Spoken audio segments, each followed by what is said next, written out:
খুব হানাহানি হচ্ছে, চাঁদাবাজি হচ্ছে। এই এলাকাটাকে আমরা চাঁদাবাজ মুক্ত একটা এলাকা হিসেবে গড়ে তুলতে চাই। আমি সত্যকে সাথে নিয়ে ন্যায়ের পথে আমি আমার পথ চালিয়ে যাব। মনোনয়নপত্রটি বাতিল হয়ে গিয়েছিল 3 জানুয়ারি 2026-এ। আমার কোনো লুফলই তারা ধরতে পারেননি। আমি জানি না কোন দৈব পিছনের কোন শক্তি এটার পিছনে কাজ করছিল। আমি একমাত্র কিশোরগঞ্জ থেকে নারী প্রার্থী। আমি বুঝলাম না, নারীর ক্ষমতায়ন নিয়ে সবাই কথা বলে, অথচ নারীকেই বাদ দিয়ে কাজ করতে যাচ্ছে। দেশ কোথায় যাচ্ছে? সবচেয়ে বড় জিনিস আল্লাহ রাব্বুল আলামিনের দয়ায় এবং আমার এই গ্রাম এলাকার জনগণের সহযোগিতায় আজকে আমি আমার মনোনয়নপত্রটি আবার ফিরে পেয়েছি।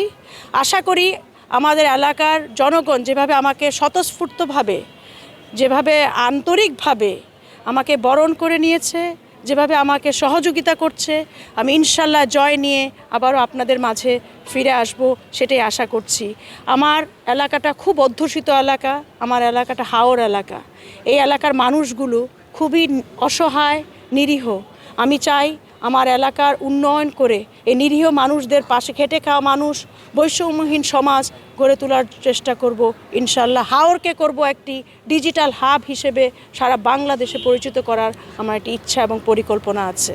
আমরা একটি একদম হাওর অধ্যুষিত এলাকা। এই এলাকায় আমাদের কখনো আগে হানাহানি, চাঁদাবাজি এইসব ছিল না। এই কয়েকদিন ধরে দেখছি খুব হানাহানি হচ্ছে, চাঁদাবাজি হচ্ছে। আমাদের এই এলাকাটাকে আমরা পরিবেশ বান্ধব, চাঁদাবাজ মুক্ত একটা এলাকা হিসেবে গড়ে তুলতে চাই। একমাত্র স্মার্ট সিটি বসুন্ধরা, আধুনিকতায় এক ধাপ এগিয়ে। এবং আশা করি আমার যে অন্যান্য যারা প্রার্থী আছেন ওনারাও একই ব্যাপারে আমাদেরকে সহযোগিতা করবেন বলে আমরা আশা করি। আমি অত্যন্ত খুশি, আল্লাহ রাব্বুল আলামিনের কাছে তো অবশ্যই খুশি, এবং আমি আমার এলাকাবাসীর কাছে কৃতজ্ঞ যে ওনারা আমাকে যথেষ্ট সহযোগিতা করেছেন, আইনজীবীগণ আমাকে যথেষ্ট সহযোগিতা করেছেন।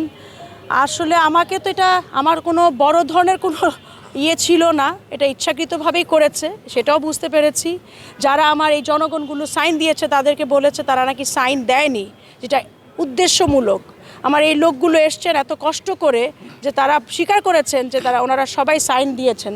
তা আমার সাইন যারা দিয়েছেন তাদেরকে ভূমি অফিস থেকে গিয়ে যদি বলেন যে আমরা প্রার্থীর পক্ষে না বলে ভূমি অফিসের কথা বলে কোনো মানুষ আপনার সাথে কথা বলবে না। আপনাকে বলতে হবে আমি স্বতন্ত্র প্রার্থী কাজী রেহা কবিরের পক্ষ থেকে এসেছি, আপনারা কি সাইন করেছেন কিনা।